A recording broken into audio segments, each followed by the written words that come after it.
Buenos días, jóvenes estudiantes. El tema del día de hoy, teoría literaria, semana número 2. La teoría literaria es un fenómeno que estudia la obra literaria. Para su mejor estudio, la teoría literaria comprende dos aspectos muy importantes. Uno, la crítica literaria y dos, historia literaria. La crítica literaria valora, enjuicia la obra literaria. Gracias a la crítica literaria sabemos de la importancia de una obra literaria. En cambio, la historia literaria estudia la evolución de las obras literarias. Gracias a la historia literaria sabemos de las corrientes literarias. Sabemos que la primera corriente literaria es el clasicismo, luego el medievalismo, luego viene el renacimiento y el barroquismo, así sucesivamente. Gracias a la historia literaria. Sabemos también que la Ilíada pertenece al clasicismo. Sabemos que la Divina Comedia pertenece a la época medieval, gracias a la historia literaria. Bien, en toda obra literaria, observan, predomina el lenguaje connotativo. Cuando hablamos del lenguaje connotativo, estamos hablando del lenguaje figurado, el lenguaje adornado. Eso viene a ser la característica principal de la obra, el predominio del lenguaje connotativo. Toda obra literaria, hablar de la obra literaria es hablar de la literatura. ¿Y qué es la literatura, profesor? La literatura es el arte que refleja la realidad objetiva y subjetiva. Repito, la literatura es el arte que refleja la realidad objetiva y subjetiva a través de imágenes verbales. ¿Qué quiere decir? Que la obra literaria, cuando hablamos de arte, estamos hablando de la belleza. Es decir, la obra literaria la literatura utiliza palabras bellas para expresar una realidad. Eso viene a ser una imagen verbal. Es decir, utiliza el lenguaje connotativo. Toda obra literaria cumple varias funciones. Entre las funciones tenemos la función estética, la función social, lúdica, la función catártica, la función informativa y la función formativa. Cuando hablamos de función estética, estamos hablando de todo aquello que sensibiliza al hombre. La obra literaria nos humaniza, nos sensibiliza, es decir, nos hace sentir algo. Cuando leemos, por ejemplo, la obra Los Miserables de Víctor Hugo, entonces esta obra literaria, cuando vamos leyendo, encontramos en esta obra que Jean Valjean es encarcelado por robar un pan. Y cuando tú vas leyendo y dices, pero ¿cómo por un pan? Entonces la obra literaria te sensibiliza. ¿Cómo es que por un pan el hombre es encarcelado? La función social refleja la realidad. Es decir, la obra literaria es la fotografía de la realidad a través de palabras. Pero no cualquier palabra, sino palabras llamadas imágenes verbales. Palabras en lenguaje denotativo. Entonces, hablar de la función social es hablar del reflejo de la realidad. La función lúdica, la obra literaria nos entretiene, la obra literaria nos divierte. Esa es la función de la obra literaria. Otra de las funciones es la función catártica. Catarsis viene de liberación, viene de la obra de motivación. Una obra literaria nos motiva, nos libera. Por ejemplo, cuando leemos la obra de la Ilíada, vemos la guerra, nos habla de la guerra entre griegos y troyanos, y vemos cómo que los griegos, al final, los griegos están perdiendo la batalla. Pero cómo es que al final triunfan. ¿Gracias a qué? Gracias a la perseverancia. Otro, gracias a la estrategia. Entonces, ¿qué nos enseña la obra literaria? Que en la vida debemos tener estrategias. Entonces, cuando entendemos eso, vamos a sentir una liberación, nos va motivando que en la vida necesitamos también estrategias para triunfar en la vida. ¿Ve? ¿Cómo es que una obra literaria nos motiva? La obra literaria nos informa, la obra literaria nos forma. Ahí tenemos las funciones. Y cuando hablamos de funciones estamos hablando de la utilidad de la obra. ¿Para qué sirve la obra literaria? Ahora sí, ya saben para qué sirve la obra literaria. Ahora sí ya me pueden decir para qué se lee una obra literaria. Aquí les estamos entregando los motivos por el cual se lee una obra literaria. Toda obra literaria presenta dos elementos. Estos elementos vienen a ser el fondo y la forma. Cuando hablamos de fondo, estamos hablando de la parte interna de la obra literaria, es decir, hablamos del contenido de la obra literaria. Y cuando hablamos de la forma, hablamos de la parte externa, es decir, estamos hablando del continente de la obra literaria. ¿Y qué quiere decir eso, profesor? Quiere decir que en toda obra literaria observamos un contenido y observamos un continente. Mario Vargas Llosa, antes de escribir su obra Travesuras de la Niña Mala, primero el escritor ha pensado, el escritor ha razonado. Una vez que ha pensado, recién utiliza el lenguaje. Este es el fondo. El fondo vienen a ser las ideas, el pensamiento del autor. Y la forma viene a ser la utilización del lenguaje, es decir, la escritura, la letra. Eso es forma, la letra. Un jovencito quiere conversar con su amiga, primero que utiliza el fondo, primero piensa, razona. Una vez que ha razonado, recién utiliza la palabra. Eso es la forma, la palabra, el lenguaje. Específicamente hablando, profe, ¿qué son las ideas dentro de una obra literaria? Dentro de una obra literaria, las ideas son el tema principal, los subtemas, el argumento, las situaciones, la valoración, los personajes. Los personajes vienen a ser fondo. Fondo. Cuando alguien te pregunta y te dice dónde están enterrados los restos del ingenioso hidalgo Don Quijote de la Mancha, entonces no existe el personaje, nunca existió ese personaje, por lo tanto el personaje viene a ser el fondo. Los escenarios no existen. En cambio, dentro de la forma encontramos las figuras literarias, y ustedes conocen las figuras literarias, entre las figuras principales, el símil, metáfora, el epíteto, la concatenación, la epífora. Son figuras literarias. Tenemos las técnicas literarias y en la obra literaria un autor utiliza técnicas literarias. Hay muchas técnicas, ¿verdad? Ustedes conocen la técnica del flashback, los vasos comunicantes, está el dato escondido.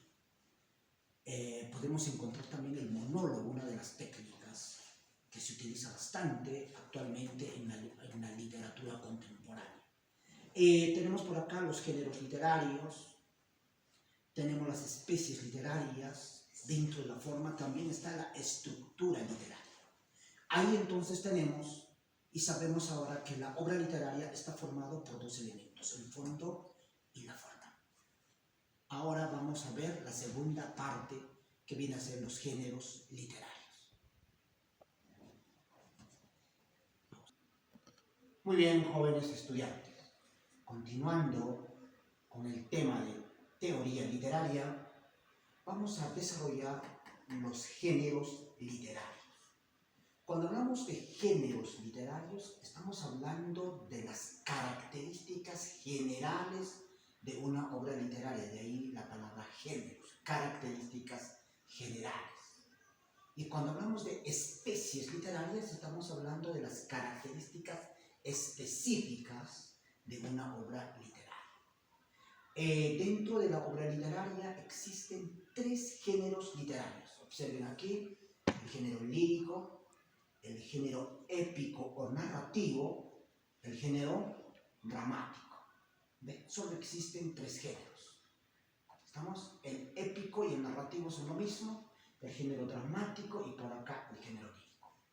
A ver, se llama o se denomina género lírico porque aquí en este género predomina el verso.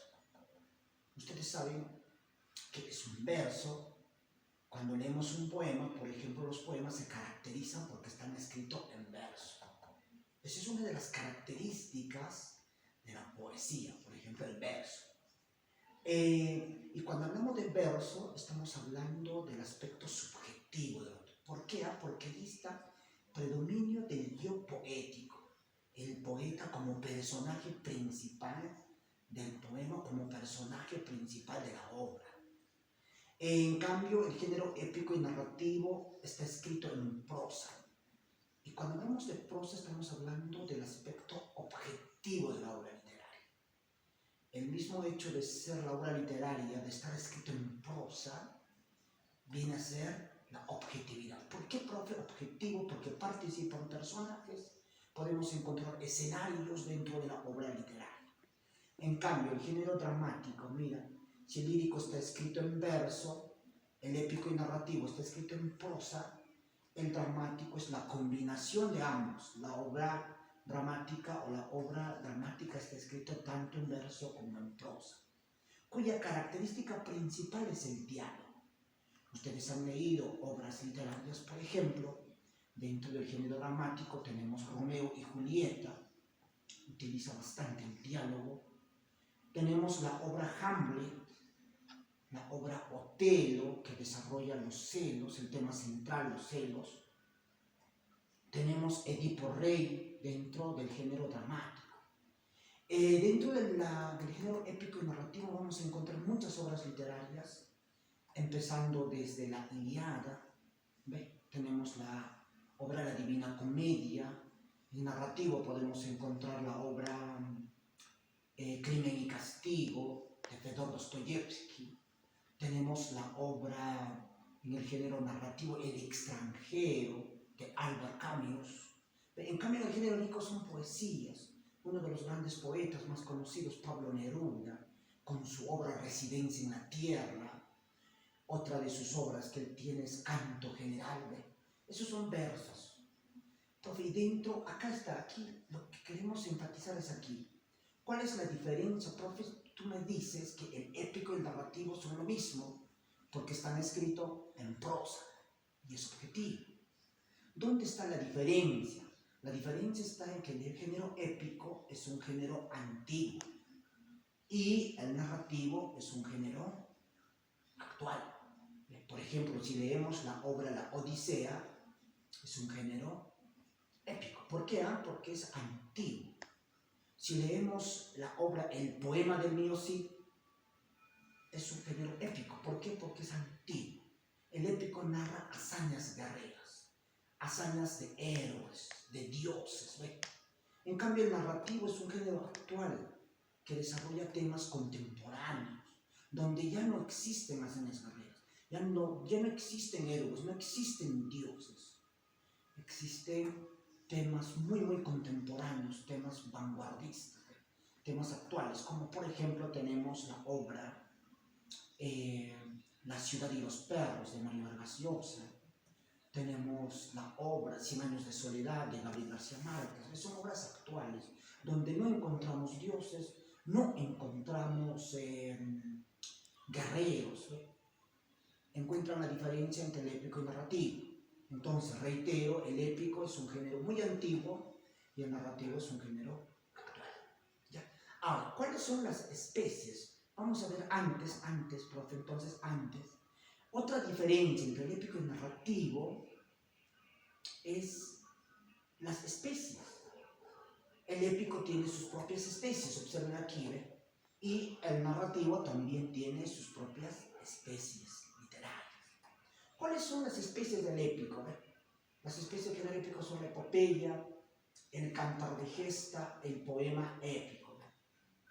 Solamente el épico solamente tiene o presenta 3 especies literarias. La epopeya, una de las diferencias, vamos a diferenciar, profe. La epopeya se diferencia porque surge en la época antigua, el cantar de gesta surge en la época media. En cambio, el poema épico surge en la época moderna. Ahí está la primera diferencia. Otra diferencia, la epopeya narra la vida de un pueblo. Es el canto de las hazañas guerreras. Narra los acontecimientos. Y cuando hablamos de la vida de un pueblo, estamos hablando de las tristezas, de las alegrías. Estamos hablando de los dioses, de sus creencias, de sus costumbres de un pueblo. Hablamos de las costumbres de un pueblo, sus dioses. En cambio, el cantar de gestas solo narra hazañas guerreras. ¿Cuál es la diferencia? Cuando tú lees una epopeya vamos a encontrar todo. Si leemos la Ilíada, encontramos ahí cómo vivía el pueblo griego, cuáles eran sus creencias, sus dioses, sus guerras, sus luchas. En cambio, cuando leemos el cantar de gestas, solo las hazañas guerreras. Aquí no narran, en los cantares de gestas, no están las vivencias del pueblo. Solo están las guerras, solo están las luchas. En cambio, el poema épico, parecido a la epopeya, narra la vida de un pueblo. Pero ¿cuál es la diferencia entre epopeya y poema épico?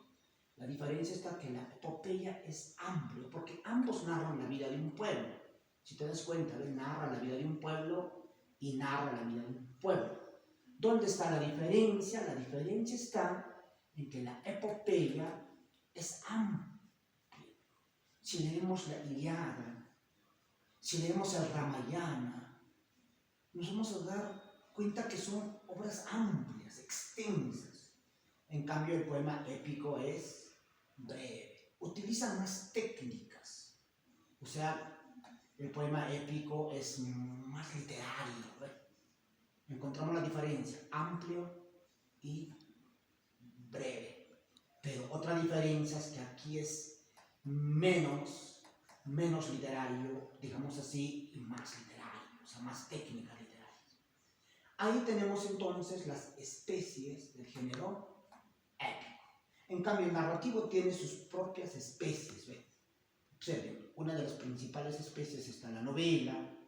Encontramos el cuento, el mito, la leyenda, la fábula, la parábola. También vamos a encontrar las efemérides. Hay otras especies. Estamos enfatizando lo principal, lo que siempre viene en un examen de admisión. ¿Y qué viene a ser la novela?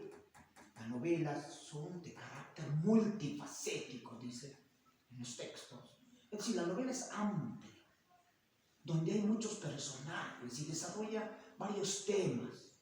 En cambio, el cuento es breve, desarrolla solo un tema.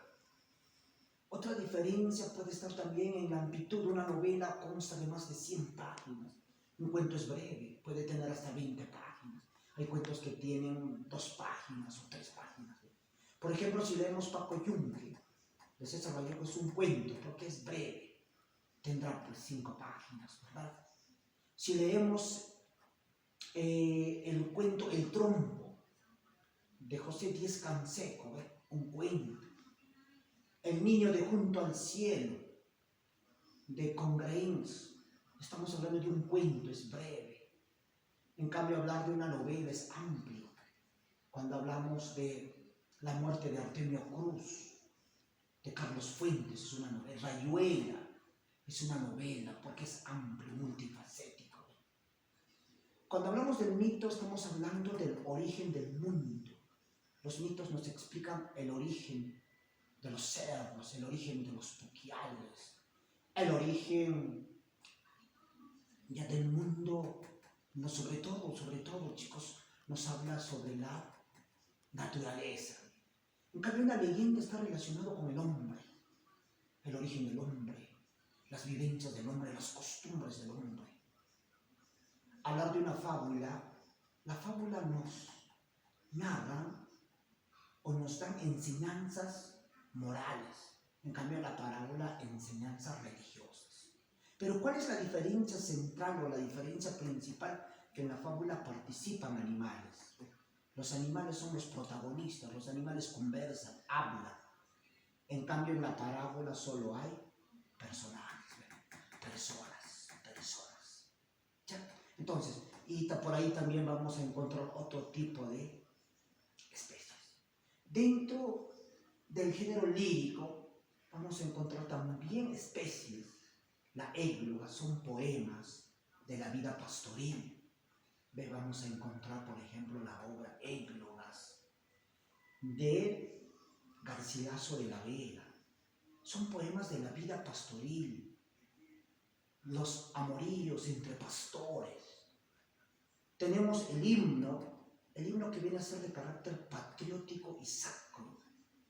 Cuando dos equipos van a jugar un partido de fútbol, antes del partido van a entonar su himno, de ahí viene patriótico. Y cuando dice sacro es religioso. ¿Por qué religioso? ¿Por qué sacro? Porque viene de sagrado, religioso. Vas a la iglesia y escuchas el himno, entonan su himno. Una elegía, su característica principal son poemas tristes. Profe, pero la endecha también es triste, nos habla de la tristeza. ¿Cuál es la diferencia? La diferencia es que la elegía es a la muerte de un ser querido. En cambio, la endecha es ocasionado por la soledad. Uno de los poemas de César Vallejo, una endecha, cuando dice: todos saben que vivo, que soy malo, pero no saben del diciembre de ese enero. Yo nací un día que Dios estuvo enfermo. Una endecha, un poema triste ocasionado por la soledad. El madrigal, la palabra madrigal viene de madriguera, viene de madre. Su característica principal son poemas amorosos. Eso es un madrigal. Por aquí, en el género dramático, encontramos las especies. Por ejemplo, está la tragedia, está la comedia, el drama, el mimo, está la ópera, la autosacramental. Podemos encontrar la zarzuela y otras especies más.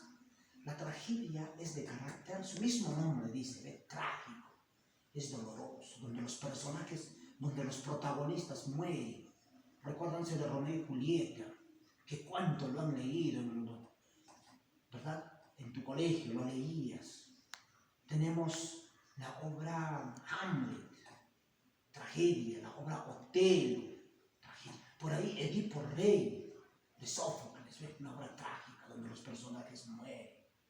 Tenemos en cambio la comedia, es alegre. Ahí encontramos la obra El Avaro o El Avaro de Molière, donde los personajes no mueren, los personajes solo actúan en las escenas y al final es un final feliz. De comedia, entonces, Molière, el príncipe de la comedia, con sus obras. Tenemos Tartufo, Las preciosas ridículas, son comedias. En cambio, el drama es la combinación de ambos. Es la combinación tanto de la tragedia como la comedia. Tenemos como ejemplo la obra, recuérdense de la obra peruana, Ollantay. Una obra que es la combinación de tanto de la tragedia como comedia. Al inicio los personajes, Ollanta es desterrado y Cusicoyo es encarcelado. Pero después hay guerras, hay luchas, pero ¿cuál es el final? El final es un final feliz, es la combinación de ambos, de hechos dolorosos y hechos alegres. Eso es un drama, la combinación. Tenemos otro drama de Pedro Calderón de la Barca. Tenemos el drama La vida es sueño, ¿verdad? La obra de Félix Lope de Vega Carpio, Fuente Ovejuna. Son dramas, la combinación de ambos, tanto de triste. Profe, ¿y en qué consiste la tragicomedia? Es parecido al drama, sino que la tragicomedia es hechos alegres, pero el final es doloroso. En cambio, el mimo es de carácter gestual y cómico. No se utiliza la palabra, solo los gestos. Y es cómico, causa hilaridad, causa risa. La ópera, netamente musicalizada.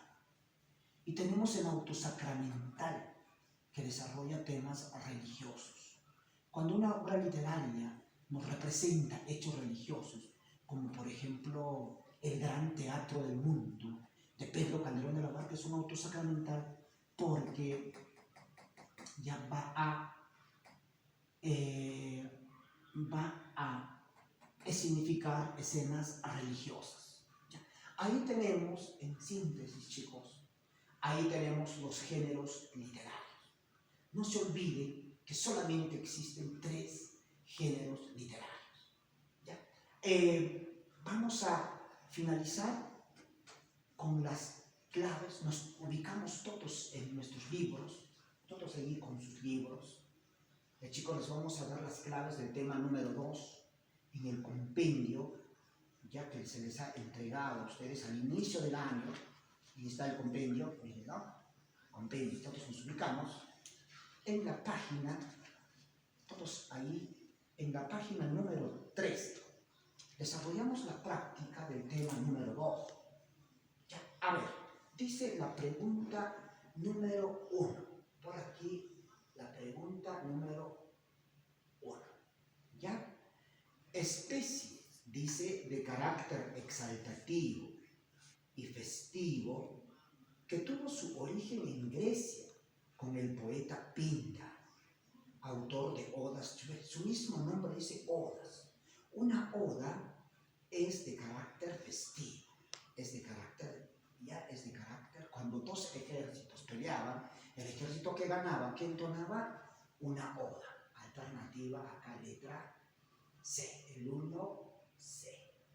Pregunta número 2, ahí todos en el libro, dice: identifica a qué concepto pertenecen las siguientes características.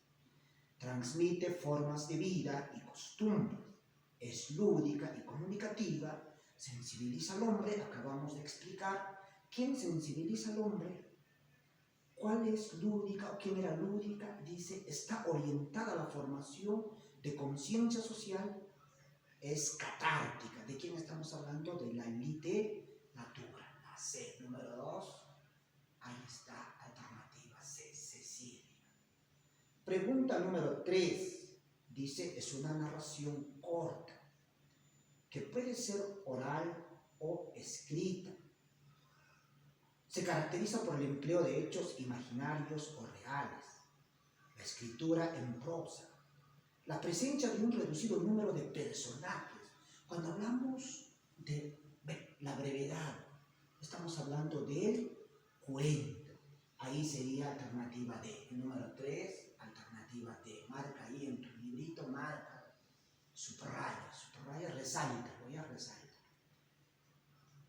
Número 4, al poeta actual y moderno. ¿Qué es lo que le interesa al poeta actual y moderno? Ya no es la rima, porque dice aquí es al poeta actual. Lo que más le interesa al poeta actual es el ritmo. La C, alternativa C, el 4. Pregunta número 5. Pregunta a todos número 5, ahí escriba 5. De las columnas, identifica. En la columna está Los gallinazos sin pluma. ¿Quién es el autor de esa obra? El autor de esa obra es Julio Ramón Ribeiro. Y en la columna B está Un mundo para Julius. ¿Quién escribió la obra Un mundo para Julius? El autor, si se recuerdan, de Un mundo, Alfredo Bryce Echenique. Entonces, ¿qué podemos decir de esa columna? Alternativa D. DA es un cuento de Julio Ramón Ribeiro. El número 5, la D. Pregunta número 6. La disciplina, acabamos de decir, ¿qué disciplina es el que se encarga de evaluar, de enjuiciar las obras literarias? Es la crítica literaria, ¿cierto? La C. Pregunta número 7, todos ahí. Nos dan 2 columnas, dice columna, la primera columna lírico. La pregunta es de la relación, identifica el término que se excluye. ¿Qué término se excluye respecto a las especies del género lírico? Ahí está, la sátira sí, la endecha sí, ahí memoria pertenece al género narrativo. La memoria se va de esa columna. Y de la otra columnita, todos pertenecen al género dramático. ¿Qué especie no pertenece? Es la efemérides, la R. ¿Y qué es la efemérides? Narraciones de la vida o narraciones de acontecimientos de cada día. El número 7, estamos marcando la alternativa A. 7A. 8, pregunta 8. Expresa las penas ocultas amorosas de los pastores. Cuando hablamos de la vida de los pastores, hemos dicho de que estamos hablando de la égloga. A ver, fíjate, aquí está la égloga. El número 9, tricolumna A, epopeya. ¿Qué hemos dicho que es la epopeya? Surge en la época antigua, narra la vida de un pueblo, y los cantares narran hazañas, las hazañas guerreras. Fíjate allá, ahí está. Entonces, ¿qué podemos decir de esas columnas? Que de A y B pertenecen tanto a la epopeya como al cantar de gesta, pertenecen al género épico, ¿cierto? El número 9 marcamos la C. Pregunta número 9, Cecilia. Pregunta número 10, pregunta 10, dice: surgió en las fiestas dionisíacas, presenta un final funesto. Cuando hablamos funesto estamos hablando de hechos dolorosos, de la tragedia, de hechos dolorosos. Como ejemplo citamos Edipo Rey de Sófocles y la Orestiada de Esquilo. Estamos frente a una tragedia. Fíjate ahí, la tragedia alternativa E. Ya está. Pregunta número 11. Relaciona correctamente respecto al género narrativo. Aquí está el género narrativo. Dice 1, momento de la composición. ¿Cuál será el momento de la composición? Es el nudo, es la parte central. Sería 1, 2. Forma externa de la composición sería la prosa, es una forma externa, es la prosa. El elemento de la composición sería una disposición y partes de la composición, acción alternativa, y la B, el 11, Betty. Número 12. Las efemérides. Decíamos, ¿qué son las efemérides? Dice, son relatos de cada día, narraciones en las que se da a conocer hechos de cada día. Ahí sería la letra D. 12, la D. Muy bien. 13. De los siguientes enunciados determina lo correcto. Dice, especie lírica que denota lamento o tristeza. ¿Cuál es tristeza?